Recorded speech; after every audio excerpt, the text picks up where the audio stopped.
Well, all right. I'm glad that you're here. If you have not picked up a handout, I think it would be of great benefit to you. Can you turn me down just a little bit?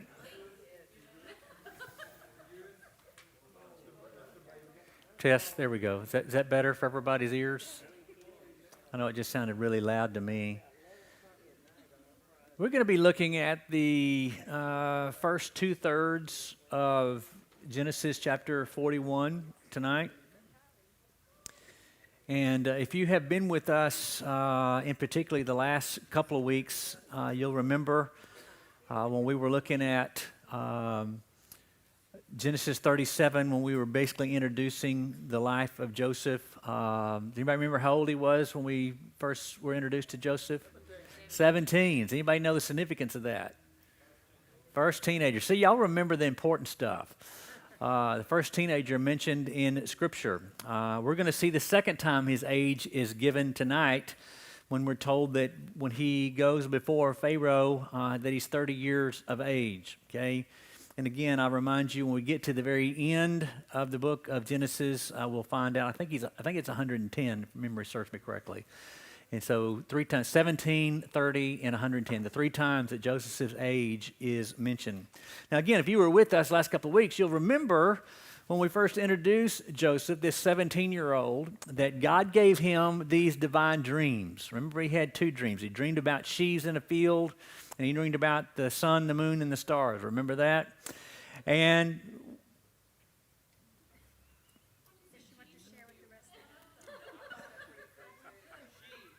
did you hear me say sheaves? I heard sheaves.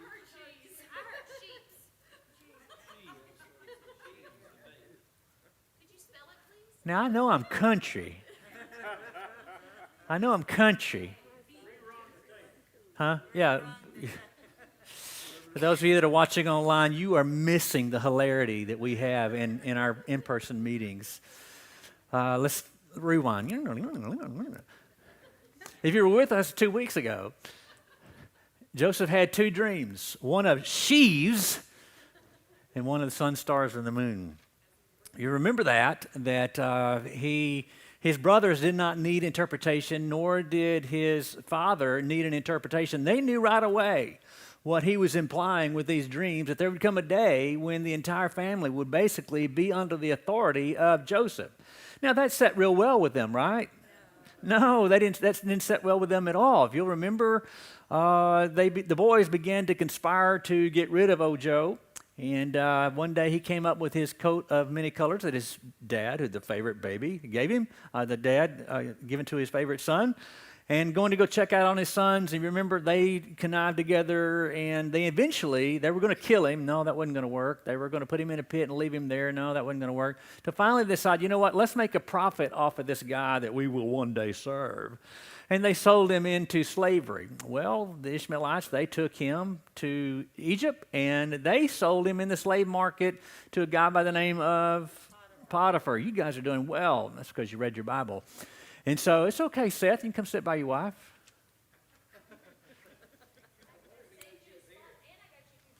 Oh, okay. Oh, you're fine, brother. You're fine. I'd rather you look like that and be here. Amen. And so they sold him into slave market, a guy by the name of Potiphar, and he worked for Potiphar for a number of years. We don't know exactly how many years. And there came a time when Potiphar's wife got very lonely or lustful, however you want to look at it. And she made advances toward Joseph, and he rebuffed her advances. And one day she was not going to take no for an answer. And he did what every person ought to do when temptation comes your way, and run, Joseph, run, right? But she caught his coat, and he left it behind and used that as circumstantial evidence against him, and he was thrown into a prison. He'd been in prison for a few years. Again, God began to use him in that captive facility, began to rise in the ranks of prisoners, if you can do that. Came a day when Pharaoh's top men, a butler and a baker, were thrown into prison with Joseph. And these 2 men had a dream, remember that? And Joseph interpreted the dream for the baker, he interpreted the dream for the butler. Do y'all remember which one it turned out good, which one it turned out bad? Yeah, baker not good. What happened to him? got his head cut off. And the butler has returned to his previous position. Remember, the admonition of Joseph to the butler is, hey, here's the dream. It's going to come out well for you. Here's the dream, not so well for you. So he told the guy that it's going to come out well with, hey, when you get restored to your position, remember me. And then you come to the end of chapter 40. You'll remember, sad words. It says, and the butler forgot.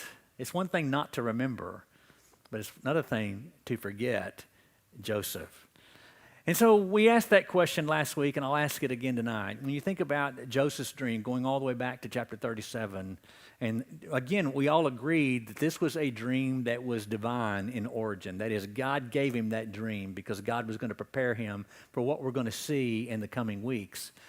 And so we think, well, man, if that was God's divine plan for Joseph's life, why is it seems like that the harder he tries and the more that he serves God and the more that, that he seeks to glorify God in all things. You remember when the two guys had the dream and they were perplexed, the butler and the baker.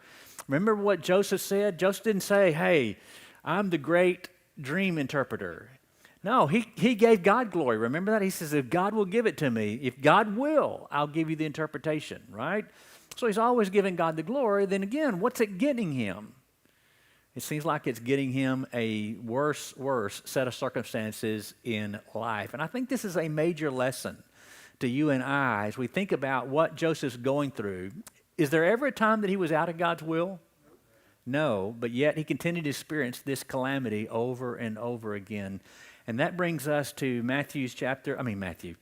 I'm still on Sunday mornings. Genesis chapter 41. And I want us to look at these first 8 verses. I'm not going to read all these verses. Obviously, I think there's 57, isn't that right? 57 verses. We're only going to get through verse 44, and we may not get that far, okay? But let's look at verses 1 through 8, and then we come back and unpack it. Let me read verses 1 through 8. Hopefully you found Genesis 41 by now. Then it came to pass at the end of 2 full years. So here's what we do know. Joseph was 17 when he was sold into slavery. He served a few years in Potiphar's house.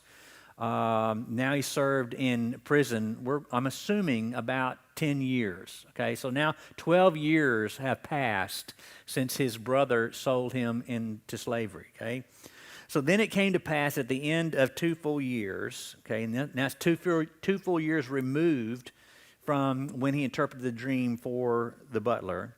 It came to pass at the end of 2 full years that Pharaoh had a dream, and behold, he stood by the river.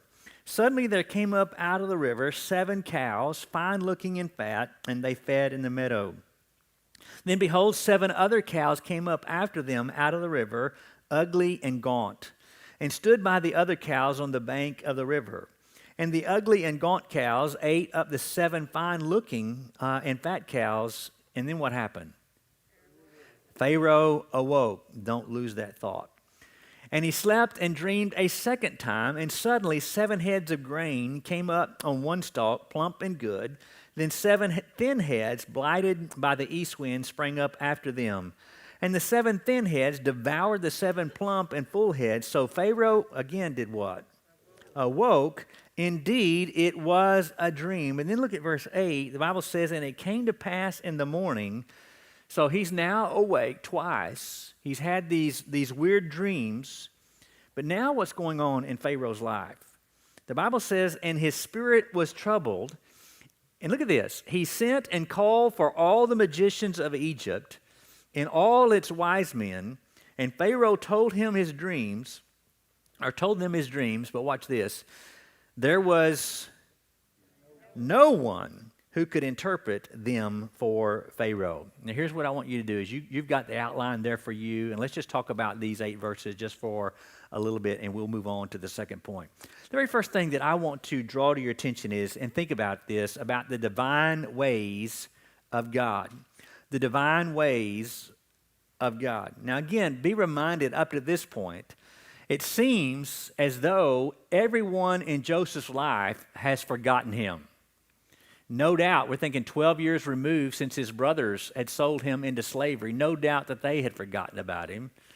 We think about Potiphar's wife, who was responsible for Joseph ending up in prison, right?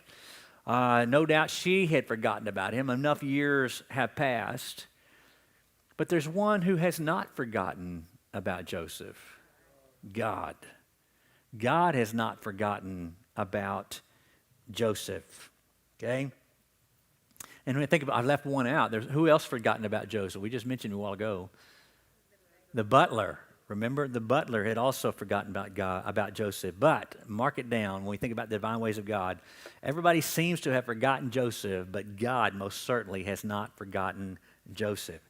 Now, I said to you that the dreams of Joseph were divine in nature, and I fully and firmly believe that the dreams of the butler and the baker were divine in origin, and I absolutely believe that the dreams of Pharaoh are divine in origin. So we see, first of all, the king's dreams. The king's dreams. Now, here's what I want you to put in underneath there somewhere. He has 2 dreams, right? How many dreams? 2. What are they about? Sticking with my alliteration, he has dreams about cattle, and he has dreams about corn. Okay? Dreams about cattle and dreams about corn. Okay? Field. Okay? And what do these 2 dreams have in common? Yeah, we think about the number 7, right? And again, remember me telling you Sunday about the number 7, the number of 7? We think about God's perfect number, or the number 7 being the number of completeness, right? And so, again, we know these are divine in origin because God certainly seems to work around that number 7. Well, let's look at the dream about the 7 cows. Now, I don't want you to put yourself in Pharaoh's position because that means you would have to go to sleep. Okay, I don't want you doing that.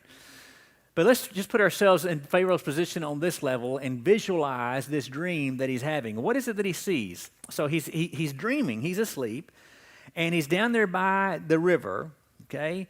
Verse 2 says, "And suddenly there came up out of the river 7 cows, fine-looking and fat." And he probably got to thinking, man, those are some fine-looking cattle, right? And then he says, and what do? They fed in the meadow.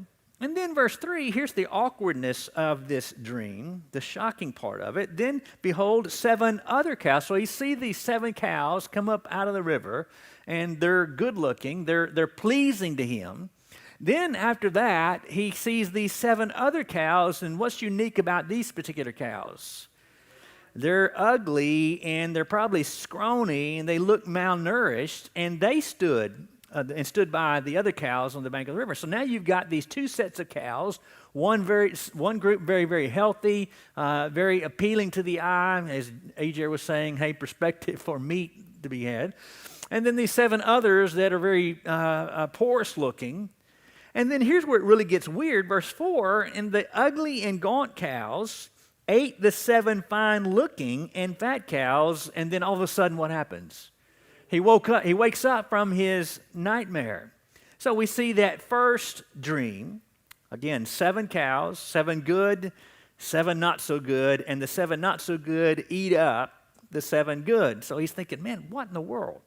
And then he slept again, verse 5 says, "And dreamed a second time, and suddenly 7 heads of grain came up on one stalk, plump and good." So he's having this dream, and he sees this harvest coming up, or this field, what's been planted is coming up, and it looks really, really good. Okay, hey, my crop's doing well.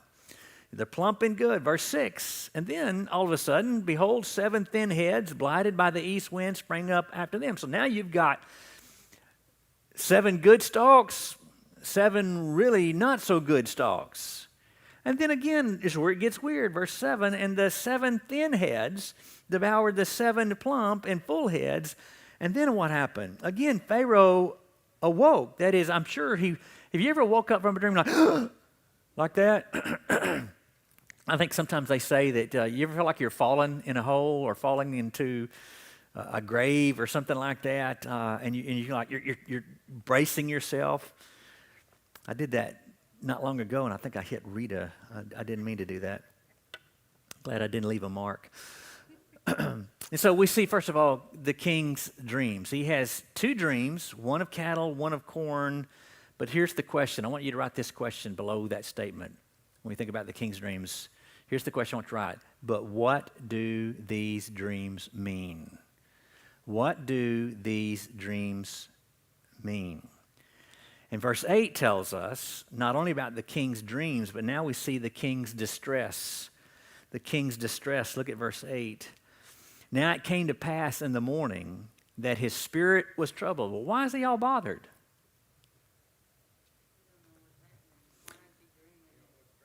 He don't know what they mean because, again, I think you would agree with me, these are a couple of very bizarre dreams, especially when you think about it. I've got 7 good, if a cows were going to eat other cows, you would think it would be the good cows that would eat the poorest cows, and if possible for one crop to destroy another, you would think the good crop would destroy the bad crop, but it's just the opposite. And he's struggling to understand this. And so what does he do?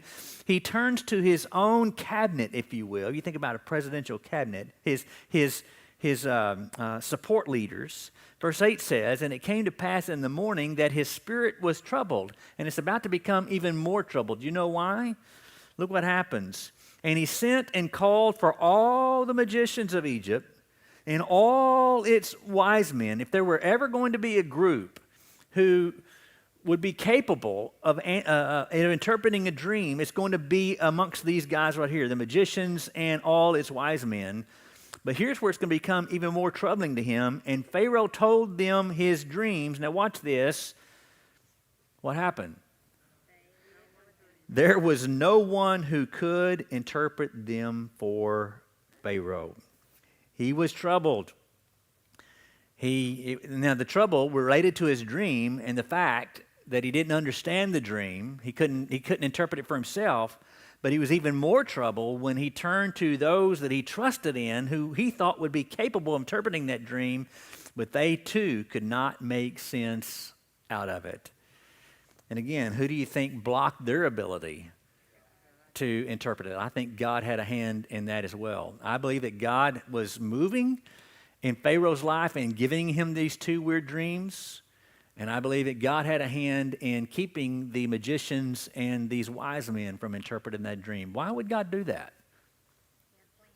Did y'all hear what Holly said? Some of us said, God has a plan.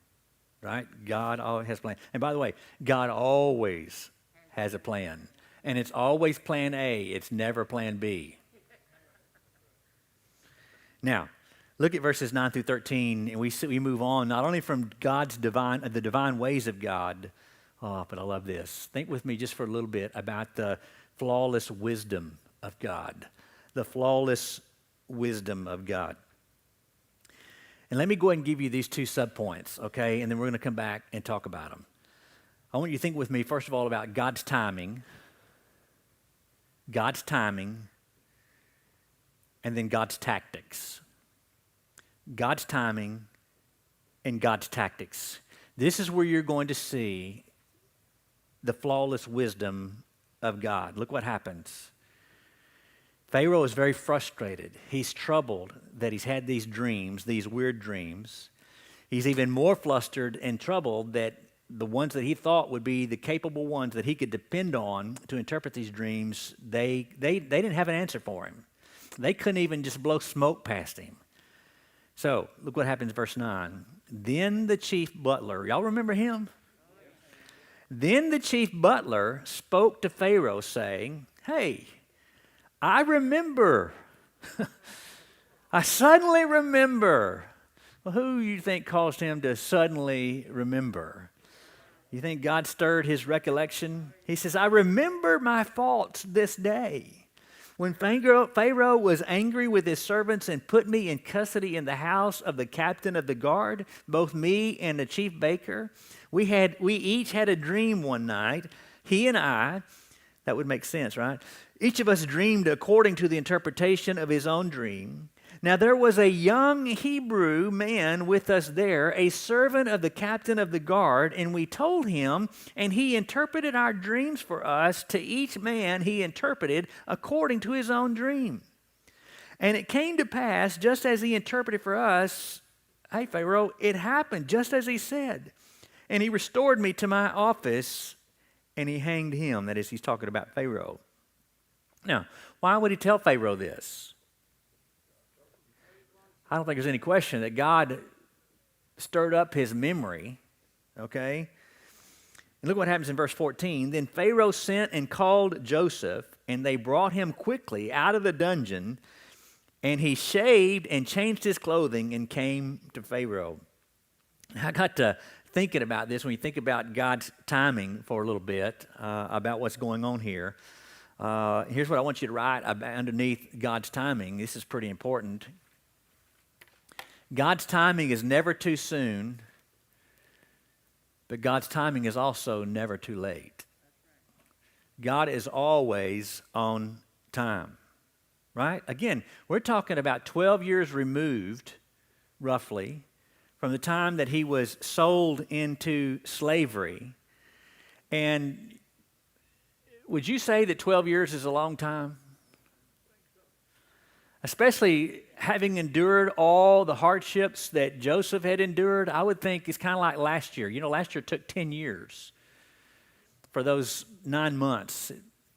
Anybody ever like that? Did it not feel like 10 years for those 9 months? I needed to mature a little bit for that cocky 17-year-old. Have you read my notes? No. We're getting there. Not only that, Pharaoh, you think he would have listened to somebody in their early 20s even? There you go.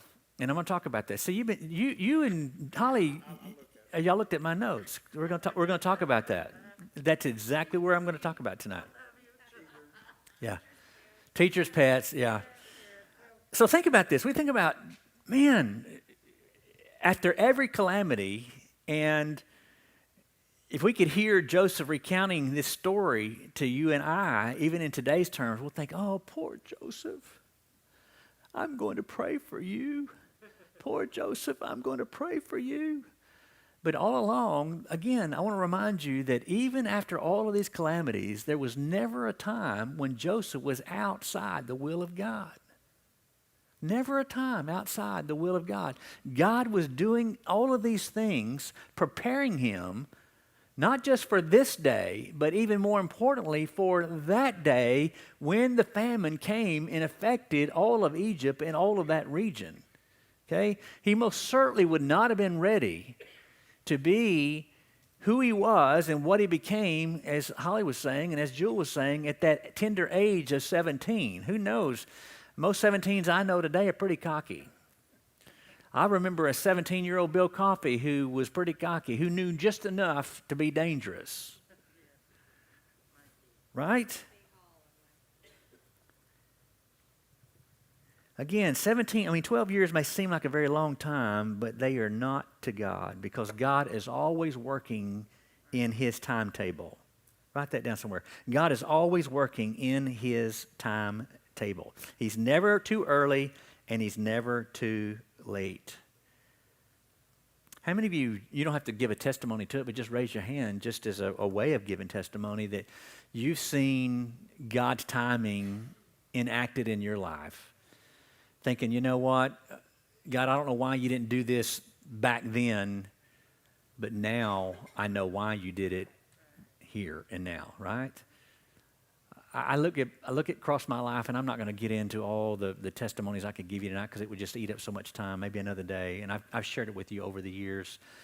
The divine providence of God being carried out in my life, thinking, man, God, this is not good timing. God says, no, it's perfect timing. For God to move me from this place to this place. God, this is not a good time. Bill, it's perfect timing to move you from this stage of your life to this stage of your life. And so I'm amazed, when you think about the sovereignty of God, and when we think about the sovereignty of God, the fact that God is always in control. There's nothing that happens outside the sovereignty of God. There's nothing that God can't prevent, right? There's nothing that God cannot mold and shape. Now, you say, so are you advocating, Brother Bill, tonight that God is behind every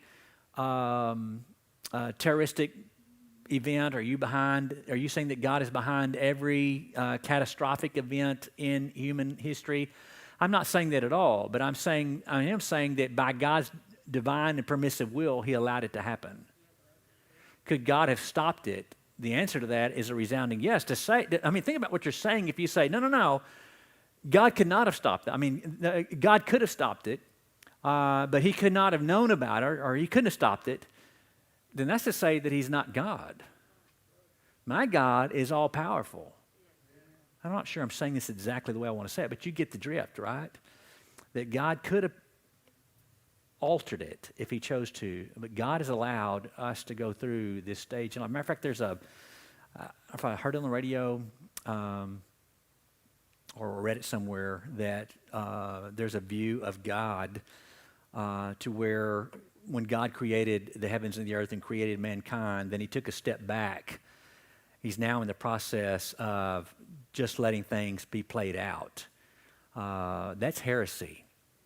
That is absolute heresy. I believe with all my heart that God is actively involved in this world and in our lives, and he's very much in control. And I would be scared to death if he wasn't. But I take great comfort tonight, despite of what comes my way, that God very much is in control. So we think about God's timing, and now let's talk about God's tactics. God's tactics. What do we mean by that? What is God doing here?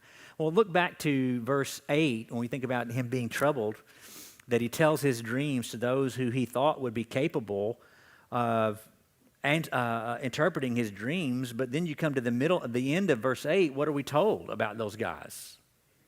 They couldn't do it. And so here's the thing I want you to write. There's 3 things I want you to get. Number 1, God awakened in Pharaoh with a sense of who was really in control. And guess what? It's not Pharaoh, and it's not his counsel. It's not the wise men that he depends on. It's not these magicians that he depends on. To kind of put it in a more succinct way of putting it, that God is awakened in Pharaoh that he's no longer calling the shots, meaning that Pharaoh's not calling the shots. The second thing I think he awakened in Pharaoh is this, that there's a sense of a coming disaster. I mean, think about it. This is what troubled him. Had the good cows eaten the bad cows and the good crops destroyed the bad crops, he probably wouldn't have thought twice about it. But the fact that the bad cows, the poorest looking cows, ate the good cows and the poorest looking crops destroyed the good crops, thinking, this really can only mean one thing: this is not good. And so I think God awakened in his spirit, for lack of a better way to put it, that, hey, there's a disaster coming. And then number 3, the third thing that he awakened in Pharaoh, again, these are the tactics of God that I think are being played out here, is that when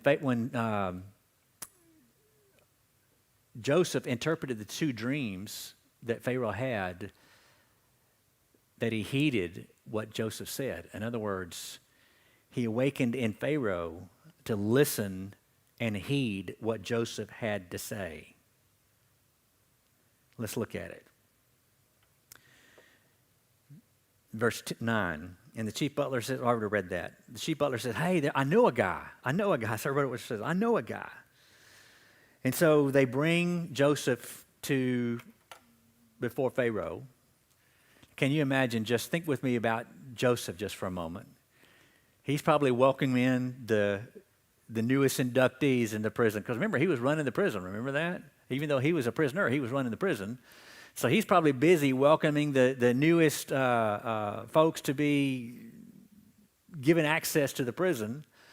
And somebody comes along to him and said, hey, Joseph, Pharaoh wants to see you. And don't you think after having served all those years in prison, he's probably thinking, what in the world does he want to see me about? And I'm sure the guy says, man, I don't know what he wants to see you about. Get up there and see Pharaoh. The Bible says that he shaved, he changed his clothes, he goes before Pharaoh, and look what happens. And verse 14 says, then Pharaoh sent and called Joseph, and they brought him quickly out of the dungeon, and he shaved and changed his clothing and came to Pharaoh. I wonder what he looked like. I bet he was a sight to see, don't you think? Verse 15, now watch this. And Pharaoh said to Joseph, I love this. And Pharaoh said to Joseph, listen, I've had a dream, and no one can interpret it for me. But I have heard it said of you that you can understand a dream and interpret it. And again, make a note of this before we move on to this third and final point, that God is always at work, even if it is behind the scenes. God is always at work, even if it is behind the scenes. Have you ever asked this question, God, where are you? It's okay to raise your hand. We're in a Baptist church. I've asked that question many times. God, where are you? And God's response is, I'm right where I've always been. He's not on vacation. He's not asleep at the wheel. He's not sleeping in for the night. Again, the Bible declares that God never sleeps. He never slumbers. God is always working. There's a song that's just come out in recent years about God is always working, even when we cannot feel it, even when we cannot see it, even when we cannot see it, even when we can't sense it, God is always working. Does that bring encouragement to you tonight? That God is always working. Well, let's move on to the third and final thing, and this is where we're going to spend the bulk of our time. Y'all help me out. Number one, we see the divine what of God? We see the flawless wisdom of God. Now, let's think about the matchless will of God. The matchless will of God. Now, here's where Holly and Jewel get to shine. Go back to chapter 37. Genesis 37. Now, let's just relive the dreams that he had. This is back when he was living at home at the age of 17. And we're told in verse 4, okay, but when his brothers saw that their father loved him more than all his brothers, they hated him and could not speak peaceably to him. Well, at least they were heeding the advice that your mom and dad probably gave you, or at least your mother gave you. If you can't say nothing nice, don't say anything at all. Oh, your mama said that too? Verse 5, here it is. Now Joseph had a dream, and he told it to his brothers, and they hated him even more. So he said to them, please hear this dream which I have dreamed.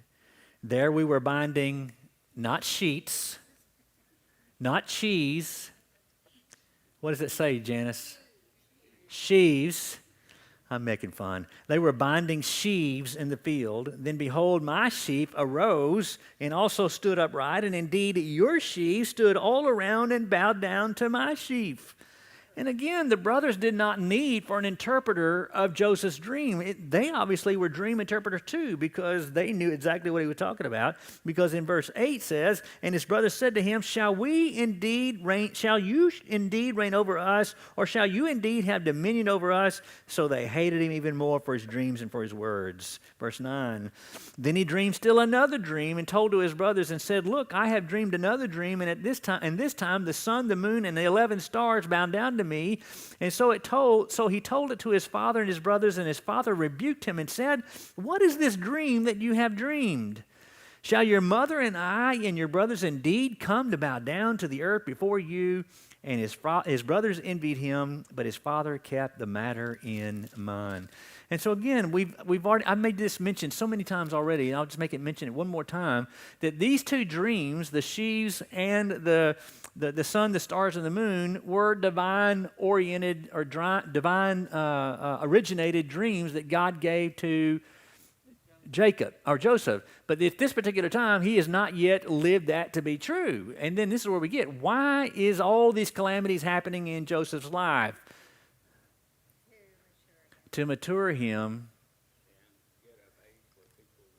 and prepare him, and we would say prepare him and develop him, if you will, for what he's going to do. Again, I don't think, had he gone from having that dream, number one, he would never have gotten the audience of Pharaoh.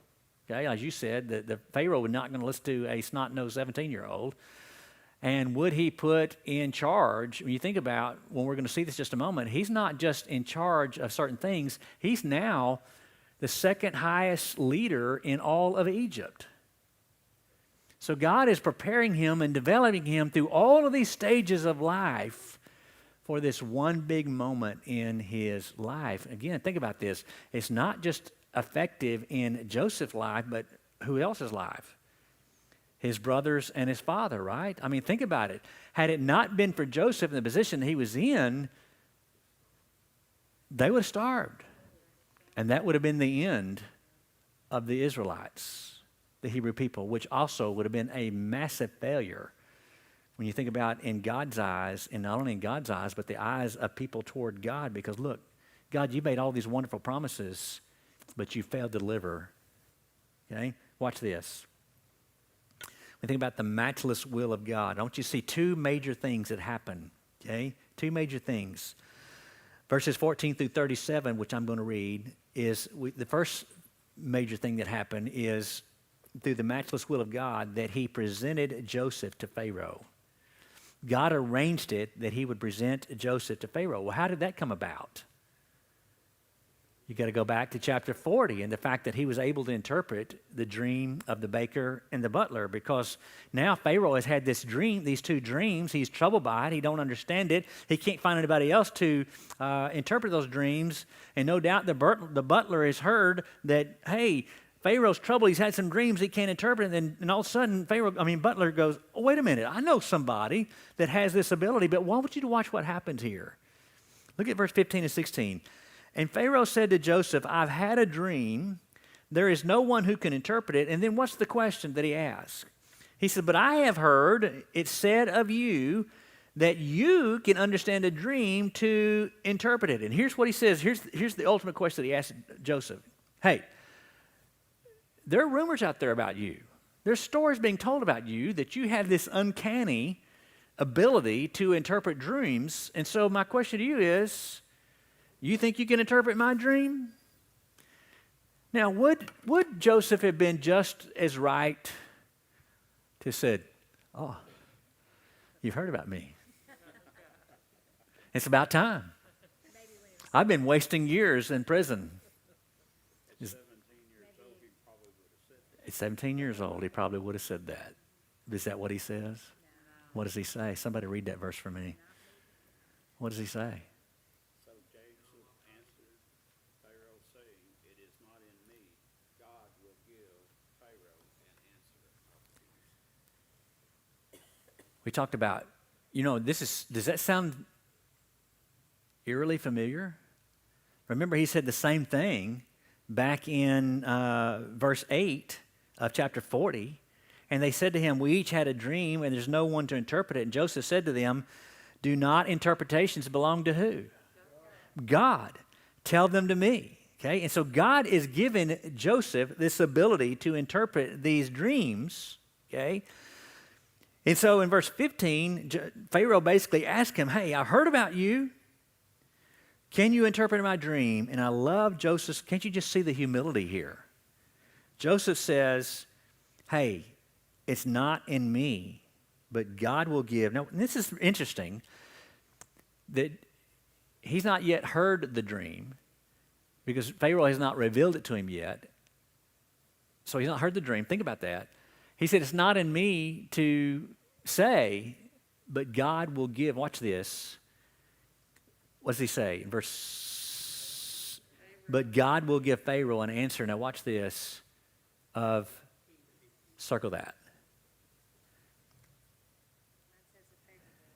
A favorable account, same thing. Okay, so God's going to make this turn out in your favor, even though he has not yet heard the dream, because God revealed it to him. Again, if you're ever wondering who's in control, take a step back and say, God, forgive me for doubting. God, I believe. Help my unbelief. Amen? And so verse 18, or verse 17, Pharaoh begins to reveal it to him. He says, behold, in my dream, I stood on the bank of the river. Suddenly 7 cows came up out of the river, fine looking and fat, and they fed in the meadow.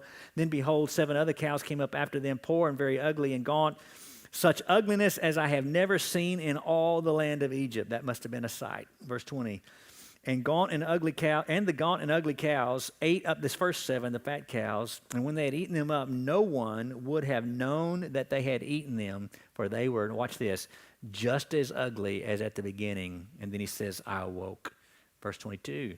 I also had in a dream, and suddenly 7 heads came up in one stalk, full and good. And behold, 7 heads withered, thin, blighted by the east wind, sprang up after them. And the 7 heads devoured the 7 good heads. So I told this to the magicians, but there was no one who could explain it to me. Then Joseph said to Pharaoh, okay, now he gives the interpretation. Listen to it. He says, the dreams of Pharaoh are not, he said, you've had 2 dreams, but they're really one dream. And he says, now again, who does he give credit here?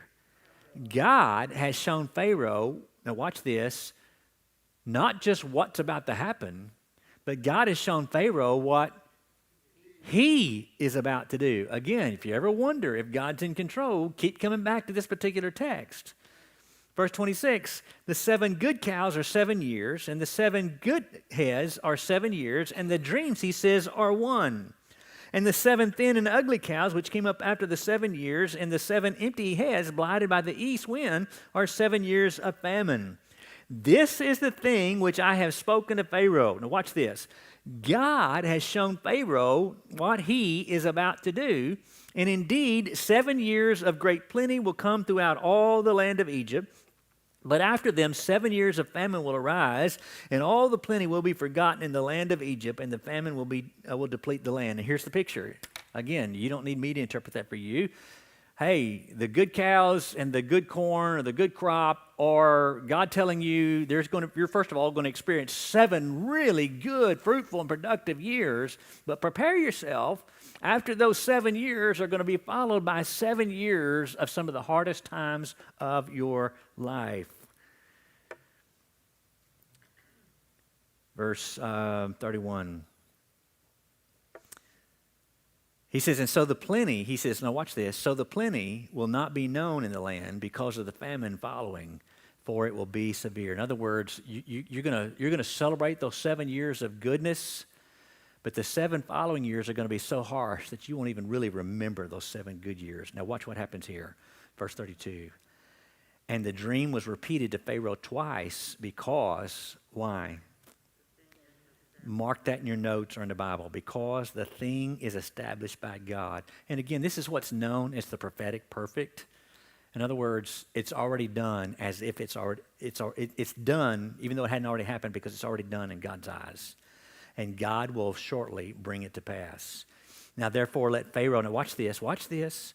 Now, therefore, let Pharaoh select a discerning and wise man, not men, but a discerning and wise man, and set him over the land of Egypt, and let Pharaoh do this, and let him appoint officers over the land to collect 1/5 of the produce of the land of Egypt in the 7 plentiful years.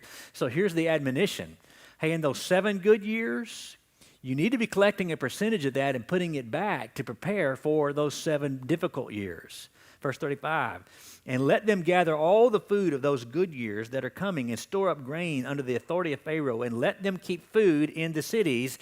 Then that food shall be as a reserve for the land of the 7 years of famine, which shall be in the land of Egypt, and the land may not perish during this time. In other words, God is preparing you in advance. God's given you this dream. He's given me to interpret this dream for you in order that you might prepare for this very difficult time that's coming in the land of Egypt. And what you need to do is you need to take heed of what God is saying to you, and you need to prepare for it. So get a wise man that he might oversee all of these activities. And so that's where we see not only the matchless will of God in presenting Joseph to Pharaoh, but we also see the matchless will of God in promoting Joseph through Pharaoh. Because who does Pharaoh choose to do all this? He picks Joseph, verse 37. So the advice was good in the eyes of Pharaoh and in the eyes of all his servants. Now, watch this. And Pharaoh said to his servants, can we find such a one as this man in whom is the Spirit of God? Boy, what a testimony. You think about the life of Joseph. Here's a guy who's gone through one calamity after another. If there was ever a time for if there was ever an opportunity for an individual to turn his back on God and say, God, it seems like the harder I pray, the worse it gets. God, it seems like the harder that I try to serve you, the worse that it gets. It seems like the more that I try to please you, that all I'm getting is bad stuff. God, I'm out. But in all of those times, did he ever do that? Not a single time. Again, if I'm going to be a slave, I'm going to be the best slave I can be for God. If I'm going to be a prisoner, I'm going to be the best prisoner I can be for God. And God's rewarding all of that for just such a time as this. Verse 39. Again, Pharaoh, a pagan, recognizes the Spirit of God in Joseph. Verse 39. Then Pharaoh said to Joseph, inasmuch as God has shown you all this, there is no one as discerning and wise as you. Now watch this. You shall be over my house, and all my people shall be ruled according to your word. Only in regard to the throne will I be greater than you. Now go back and let me point something out to you real quick. Verse 37. There's a little three-letter word called all. So the advice was good in the eyes of Pharaoh and the eyes of all his servants. Who do you think was included in that?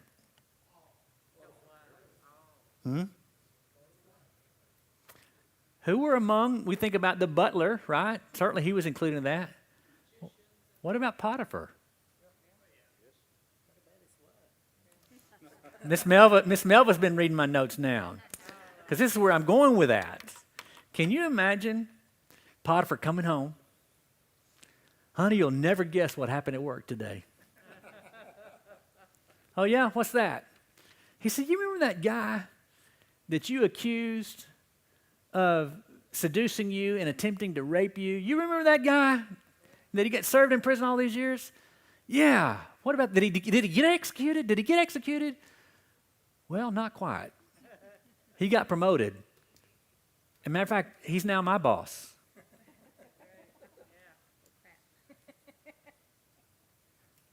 And I bet that old Potiphar, he probably didn't say this to his wife, because I bet Potiphar was at least smart to this, that he better not smart off to his wife. I bet he thought to himself, man, I really hope that her accusations were true. Because if not, it's not going to turn out good for you, right? Can you just get, again, this is my little depraved mind thinking today. I got to thinking about that. I just thought, man, what could that have been when old Potiphar came home and told his wife, hey, guess who's now second in command of all the kingdom of Egypt? No, Joseph did not operate that way. That's exactly right. Now watch this. Verse 41, and Pharaoh said to Joseph, see, I have set you over all the land of Egypt. Then Pharaoh took his signet ring. Now this is significant. No pun intended. He took his signet ring off his hand, and what did he do with it? He gave it to Joseph. Now again, the signet ring represented almost as equal to if we think about this, our signature today. Our signature represents our authority. That was the authority of Pharaoh, and so now Joseph is in control of that. So basically, whatever Joseph said, the only one he can't boss around is Pharaoh himself. He says, I set for you over all the land of Egypt. Then Pharaoh took his ring off in his hand and put it in the hand of Joseph, and he clothed him with garments with fine linen and put a gold chain around his neck. And he made him ride in the second chariot which he had, and they cried out before him, bow the knee. So he set him over all the land of Egypt. And Pharaoh also said to Joseph, I am Pharaoh, and without your consent no man may lift his hand or foot in all the land of Egypt. This is powerful. When you think about all that Joseph has endured, to God saying, now is the time for you to be placed in this position for just such a time as this. And now if you heard what Sam said, he went from the jailhouse to the penthouse in less than 24 hours. Now, you can close your Bibles. I'm done for tonight. But I'm not done talking to you, because I'm about to zap you like God zapped me today when I was thinking about this, when I think about application. We've already talked about,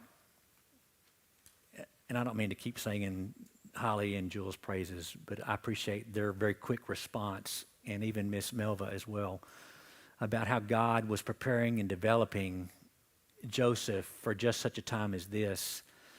You think about our own lives. Now let's make it very personal. You think about your life and in my life, and we think about going through God's schoolhouse in life. And what's the ultimate goal? When you're in school, when you're in literal school, what's the ultimate goal? Graduate. When you're in God's school of lessons learned in life, what's the ultimate goal? Shouldn't it be the same to graduate? Now, to graduate is to go to heaven, right? To be pleasing to God, and we think about oh man, heaven's going to be great, and it is. But the fact that God still has us on this earth, that God still has a divine plan for our lives, and even though we're going through these calamities, now let's be honest, sometimes those calamities in life are self-induced. They're self-inflicted. It's because of bad decisions we made.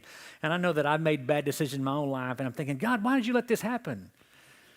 I said, I'm not the one who made that decision. I told you what to do, but you rebelled against it, and you decided to do that. And so I just thought, okay, I'm going to let him have his way.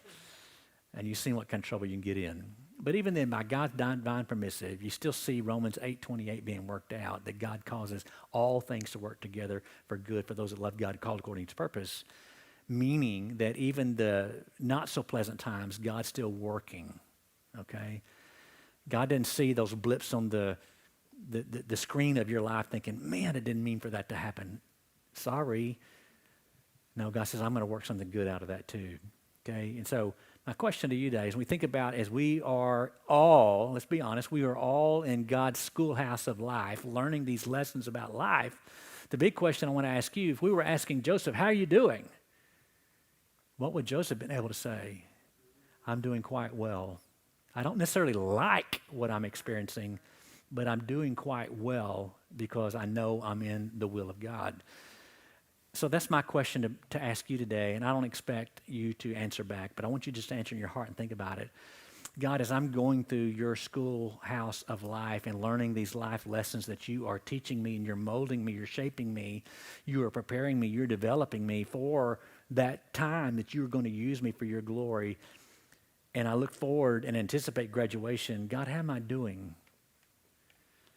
I mean, think about it. Even when you are preparing yourself for graduation, whether it be in first grade or even in your senior year, you still got to put in the time, the effort, and the work, right?